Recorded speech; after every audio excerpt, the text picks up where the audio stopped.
جنت کیا ہے میرے عزیزوں؟ آج تک اس کو کسی آنکھ نے دیکھا نہیں، کسی کان نے اس کے مثل کوئی چیز سنی نہیں۔ ہاں، مصطفیٰ کریم صلی اللہ تعالیٰ علیہ وسلم سے جو ہم نے سنا ہے جنت کی نعمتیں کیا ہیں، وہاں پر کس انداز سے محلات تعمیر ہیں۔ ایک ایک محل جو جنتیوں کو دیا جائے گا، اس کی دیواریں ایک سونے کی اینٹ سے، ایک چاندی کی اینٹ سے اس طرح تعمیر کی گئی ہیں، زمین مکمل نرم زعفران سے، اور گھر محلوں کے اندر جواہرات، یاقوت، زمرد، لؤلؤ اور نہ جانے مرجان، کون کون سے قیمتی پتھروں سے محل کو سجایا گیا ہے۔ ایک چھوٹے محل کی بات کر رہا ہوں۔ پھر ہر محل کے اندر نہر جاری ہوگی، جنات تجری من تحتها الانہار، وہ ایسے باغیچے تمہیں دیے جائیں گے جن کے نیچے نہریں بہہ رہی ہوں گی۔ وہ نہریں کس طرح کی؟ ان نہروں کے متعلق کہا گیا ہے دودھ سے زیادہ سفید پانی اور شہد سے زیادہ میٹھا ہوگا، اور جو اس سے پانی پی لے وہ کبھی پیاسا نہ ہوگا، لا نظمأ بعدہ ابدا، اس کے بعد کبھی پیاس نہ لگے اگر اس سے دنیا میں ایک کسی کو پلا دیا جائے۔ وہ جنت کی نہریں، ایک ایک کا سب، ایک ایک جنتی ان سب چیزوں کا مالک ہے۔ پھر اس کے بارے میں سورہ واقعہ میں ملتا ہے یہ کیسے بیٹھے ہوں گے جنتی۔ قرآن پاک سورہ واقعہ پڑھو تو آپ کو سمجھ میں آئے گا۔ ثلۃ من الاولین وقلیل من الآخرین علی سرر موضونۃ متکئین علیہا متقابلین، سریر یعنی دیوان لگائے ہوں گے، ان کے گدے بچھائے گئے ہوں گے بہت ہی اعلیٰ قسم کے، پوری دنیا کے بادشاہ مل کر وہ دیوان نہیں خرید سکیں گے، ان کے پاس اس طرح کا دیوان کبھی آیا نہیں ہوگا۔ جنتیوں کو بٹھایا جائے، ایک جنتی اس پر مظہری پر بیٹھے ہوگا، متکئین ٹیک لگائے بیٹھے ہوں گے۔ یہ جنت کے احوال بیان ہو رہے ہیں، ٹیک لگائے بیٹھے ہوں گے، اور آمنے سامنے ہوں گے دوسرے جنتی بھی، دوسرا جنتی اس طرف ہے، ایک جنتی اس طرف ہے، آمنے سامنے ہوں گے۔ یطوف علیہم ولدان مخلدون، وہاں خوبصورت لڑکے خدمت کے لیے معمور ہوں گی، وحور عین کامثال اللؤلؤ المکنون، اور اللہ فرماتا ہے بڑی بڑی آنکھوں والی حوریں ایسی جیسے کہ چمکدار موتیوں کی طرح، ایک ایک جنتی کو 70 حوریں خدمت میں دی جائیں گی۔ وہاں پر کیا ہے؟ نہ بیمار ہونا ہے، نہ سر درد آنا ہے، نہ بخار، نہ سردی۔ جنت میں نہ غم ہے نہ کسی چیز کا خوف ہے۔ خوف کس چیز کا ہوتا ہے؟ مرنے کا ہوتا ہے، موت تو آنی نہیں ہے۔ کوئی چیز چلی جائے گی، فوت ہو جائے گی تو اس کا غم ہے، وہ چیز ہونا نہیں ہے وہاں پر۔ ڈر بیماری کا ہے، بیمار ہونا نہیں ہے۔ پھر پلس کبھی ایسا ہوا کہ پیٹ درد سے آدمی بے چین ہوتا ہے، بے قرار ہوتا ہے، جنت میں نہ کبھی کسی کو پیٹ درد ہونا ہے، نہ کسی کو طہارت استنجا پاخانے کی حاجت ہونی ہے، کیونکہ وہ نوری جگہ ہے، جو کھائے گا وہ نور ہی نور ہے، نور ہی نور ہے، اس کا فضلہ نہیں، نور کا فضلہ نہیں ہوتا، کچرا نہیں ہوتا۔ تو جنت میں کسی چیز کی فکر نہیں، اسی لیے قرآن میں جگہ جگہ اللہ نے فرمایا لا خوف علیہم ولا هم یحزنون، نہ ان پر کسی چیز کا خوف ہوگا نہ کسی چیز کا غم ہوگا۔ اسی لیے میرے عزیزو جنت کی چاہت رکھو، اس سے بڑھ کر کے کیا ہے؟ جنت میں ایک محل کیسا دیا جائے گا پتہ ہے؟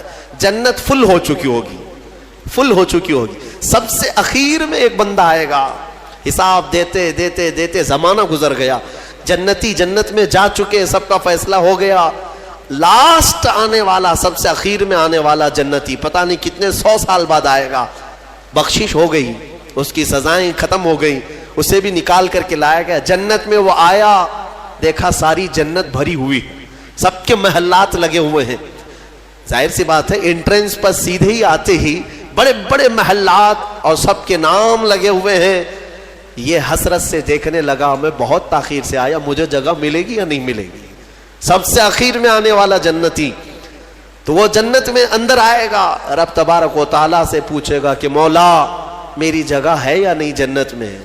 رب تبارک و تعالیٰ فرماتا ہے جنت میں اس بندے سے پوچھتا ہے تیری کیا خواہش ہے؟ جنت میں یہ محلات سب کو جو دیے گئے وہ کتنے بڑے ہوں گے میں انداز آپ کو بتاتا ہوں۔ اس بندے سے پوچھا گیا، وہ بندہ کہتا ہے میرے لیے کوئی جگہ ہے یا نہیں؟ اللہ تعالیٰ فرماتا ہے اے بندے تو دنیا سے آیا، دنیا میں رہا، زمین پر رہا، زندگی گزارا، وہاں سے آیا، اب تیرے لیے جنت ہو گئی، پوری دنیا جتنی بڑی تھی کیا اتنا بڑا محل تجھے دے دوں؟ جنت میں اتنا بڑا ایک محل تجھے دے دوں؟ وہ خوشی سے مولا کی بارگاہ میں اچھلنے لگا، مولا اتنا بڑا محل، اگر اتنی بڑی نعمت مجھے مل جائے تو کیا کہنے؟ رب تعالیٰ فرماتا اے بندے کیا تو اس بات پر راضی ہے کہ دنیا کے برابر 2 دنیا برابر میں ایک محل دے دوں؟ دگنا، دنیا جتنی بڑی ہے اس سے بڑی۔ وہ بندہ خوشیوں سے جھومتا جا رہا ہے، یہاں تک کہ رب تعالیٰ اضافہ کرتا جا رہا ہے۔ حدیث پاک میں ہے اللہ تعالیٰ نے فرمایا کہ پوری دنیا کے برابر 3 گنا بڑا محل تجھے جنت میں دے دوں۔ وہ اش کرنے لگا، مولا یہ میری حیثیت سے زیادہ ہے اور تیرے فضل کے لیے کوئی چیز کمی نہیں ہے۔ پھر مولا تبارک و تعالیٰ حکم دے گا کہ اس بندے کو جو دنیا سے آیا سب سے اخیر میں آیا، پوری دنیا کے برابر 3 گنا بڑا کر کے اسے محل دیا جائے۔ یہ سب سے اخیر میں آنے والے کا ہے، جو شروع میں جا چکے ہوں گے ان کے محلات کتنے بڑے ہوں گے، اور جنت کی وسعت کو تم اندازہ بھی نہیں کر سکو گے، وہ کتنی بڑی ہے، کتنی چوڑی ہے، نہ تمہارے کیلکولیشن میں آ سکے گا، نہ حساب میں آ سکے گا۔ جنت کو کس قدر پھیلایا گیا ہے میرے عزیزوں۔ اب نعمتیں ایسی ہیں کہ اللہ تعالیٰ فرماتا ہے جنتی جب جنت میں جائیں گے، کلما رزقوا فیہا من ثمرۃ رزقا قالوا ھذا الذی رزقنا من قبل، جس چیز کی خواہش ہوگی نا وہ ان کا کھانا وہاں سامنے رکھا ہوگا۔ پھل کھانے کی خواہش، وہ جو کھانے کی خواہش کریں گے جنتی وہ وہاں پر خدمتگار جنت میں لا کر ان کے سامنے رکھ دیں گے۔ اور فرمایا گیا کہ ہر بار ایک ہی قسم کے پھل کی طرح شکل ایک ہی ہوگی اور مزے الگ الگ ہوں گے، ایک ہی چیز لائی جا رہی ہے۔ تو جنتی ہو سکتا ہے آپ نے سیب کھانے کی خواہش کی، لایا گیا، بعد میں کیلا کھانے کی خواہش کی گئی، پھر ویسے ہی سیب کی طرح ہی شکل لائی گئی، پھر بعد میں آپ کو گوشت کھانے کی خواہش ہوئی تب بھی سیب کی طرح ہی چیز لائی گئی۔ تو جنتی کہیں گے کہ یہ کیا ہے، جب جب ہمیں رزق دیا جا رہا ہے ایک ہی طرح کا دیا جا رہا ہے؟ تو رب تبارک و تعالیٰ قرآن میں فرماتا ہے کلما رزقوا منہا من ثمرۃ رزقا قالوا ھذا الذی رزقنا من قبل، کہیں گے وہ ایسا ہی ہم کو اس سے پہلے بھی ملا تھا۔ اللہ فرمائے گا وہ ایسا نہیں ہے، وہ اتو متشابہا، بلکہ اس سے ملتا جلتا ہے، لیکن تم کھاؤ جو تمہارے من میں لذت چاہیے وہ اسی میں مل جائے۔ جنت کی نعمتوں کو ہم کیسے بیان کر سکیں میرے عزیزوں؟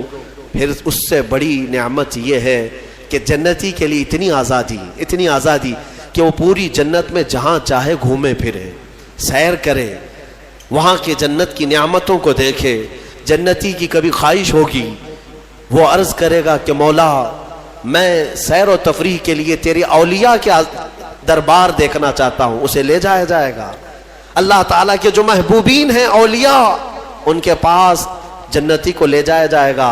میرے عزیزوں وہ کیا سہانا منظر ہوگا جب تم غوث پاک کو بھی دیکھ رہے ہو، غریب نواز کو بھی دیکھ رہے ہو، جسے چاہتے ہو اسے دیکھنے کی غرض سے تم جنت میں تفریح کے لیے سیر کے لیے نکلے ہوں گے، یہاں تک کہ جنتی خواہش کرے گا کہ مولا میں تیرے رسول کے صحابہ دیکھنا چاہتا ہوں، مولا میں تیرے انبیاء کے محلات دیکھنا چاہتا ہوں، لے جاؤ اسے ابراہیم علیہ السلام کے پاس، موسیٰ علیہ السلام کے پاس، عیسیٰ علیہ السلام کے پاس، جتنے انبیاء ہیں سب کے دربار میں جاتا رہے گا، جنت میں سیر کرتا رہے گا۔ وہ وقت بھی کیسا ہوگا جب تم خواہش کرو گے مولا میں محمد الرسول اللہ کے محل میں جانا چاہتا ہوں، کہا جائے گا لے جاؤ، وہ جنت الفردوس کے اعلیٰ مقام پر ہوں گے اپنے صحابہ کے ساتھ، لیکن زیارت تمہیں بھی ہوگی۔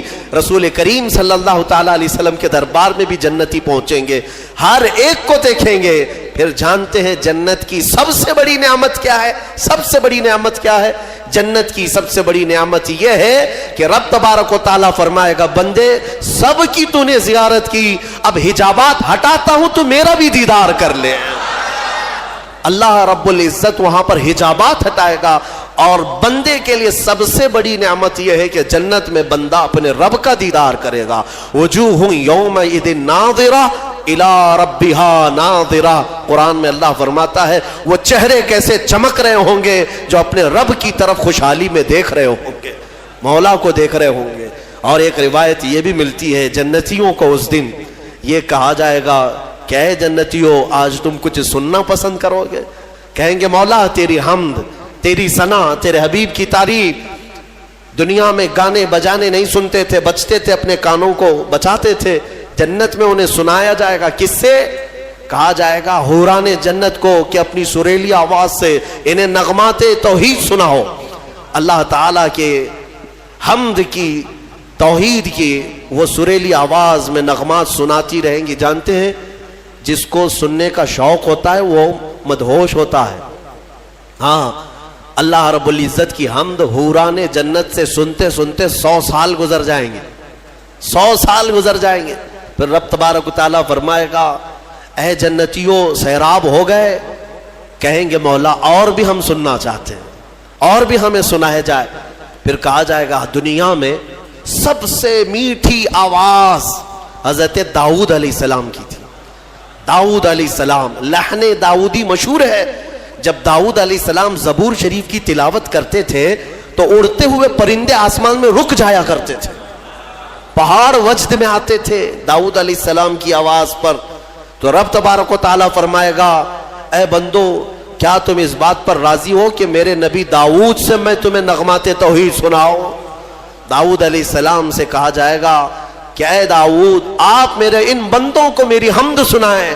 داؤد علیہ السلام اپنی میٹھی آواز میں جب نغمات توحید گنگنا رہے ہوں گے 100 سال گزر جائیں گے، پتہ نہیں چلے گا، پتہ نہیں چلے گا. پھر مولا تعالیٰ فرمائے گا سیراب ہو گئے، تم سیراب ہو گئے. جنتی کہیں گے مولا تیری حمد اور بیان ہو تو اچھا ہے، اب ہاں اور ہم سننا چاہتے ہیں. رب تعالیٰ فرمائے گا فرشتوں حجابات ہٹاؤ، میں خود سناؤں میرے بندے سنیں گے. مولا کریم کیا وہ منظر ہوگا. اسی لیے جنت میں جانے کی تڑپ رکھو، طلب رکھو. ایسے نہیں کہ یہاں پر 4 دن کی عیاشی کے لیے جنت کو قربان کر دیا. یہاں تم گھوم پھر کر کے خوب محنت کر کے بھی اگر کچھ حاصل کر لیے تو کتنا کر لو گے، کتنا جی لو گے. مرنا تو ہے، تمہیں مرنا ہے. 70 سال 80 سال 100 سال جیو گے، اس کے بعد کیا ہے؟ موت تو آنی ہے. اور تمہارے جسم کے ساتھ ہمیشہ خطرہ بنا ہوا ہے دنیا میں. پتہ نہیں، آج تو ٹھیک ٹھاک ہوں، کل پتہ نہیں کیا ہونا ہے. سردی موت کا سبب بنتی ہے، سر درد جو ہے بڑی بیماریوں کا سبب بن جاتا ہے. اچھے خاصے لوگوں کو ہم دیکھتے ہیں اچانک ختم ہو گئے.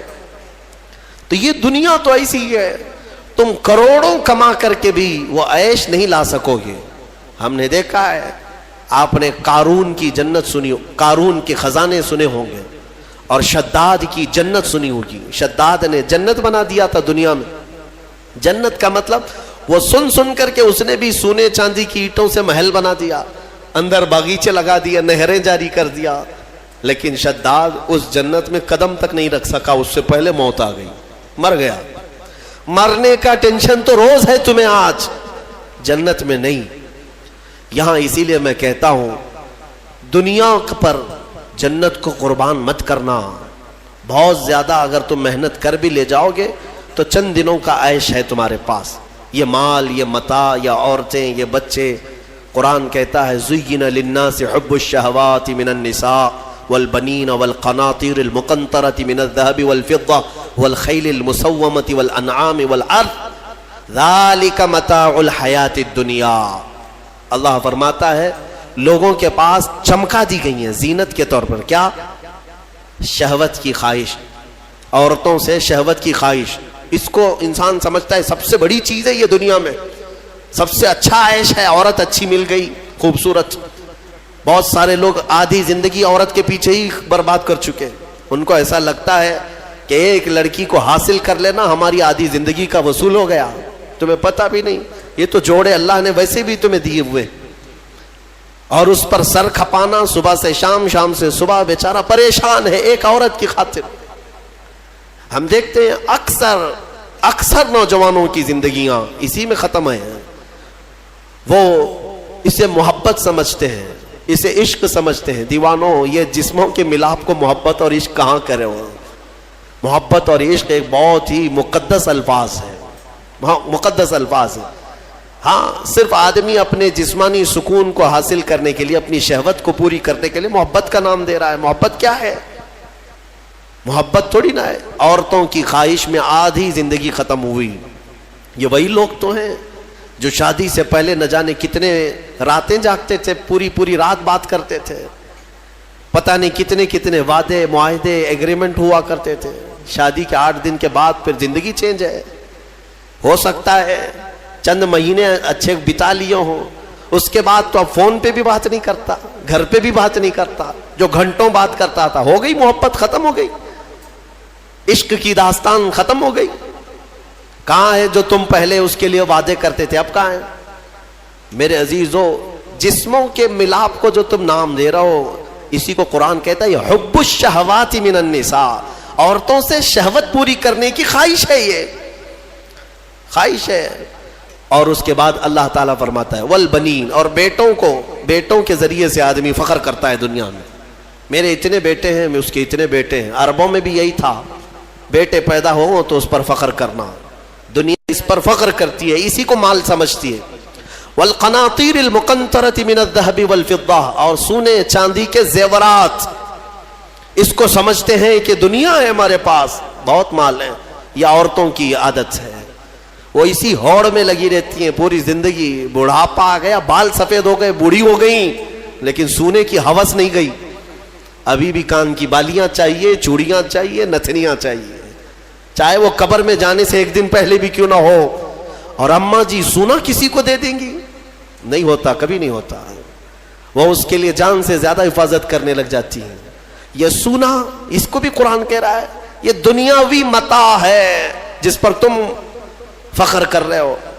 سونے اور چاندی کے زیورات، اندازہ بھی نہیں یہ قبر میں جاتے ہی سانپ بن جائیں گے. یہ ہاں، اللہ تعالیٰ فرماتا ہے والذین یکنزون الذهب والفضہ، جن لوگوں نے سونا اور چاندی کو خزانہ کیا، جمع کیا، ولا ينفقونها فی سبیل اللہ، جو اللہ کی راہ میں اس کی زکوٰۃ نہیں دیتے تھے، فبشرهم بعذاب علیم، اللہ فرماتا ہے حبیب ان کو دردناک عذاب کی بشارت دے دو.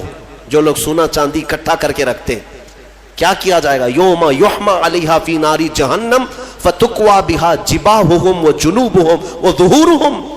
اللہ فرماتا ہے قیامت کے دن جہنم کی آگ بھڑکا کر کے ان کی پیشانیاں، ان کے پیچھے کا حصہ، ان کے بازوؤں کو داغا جائے گا.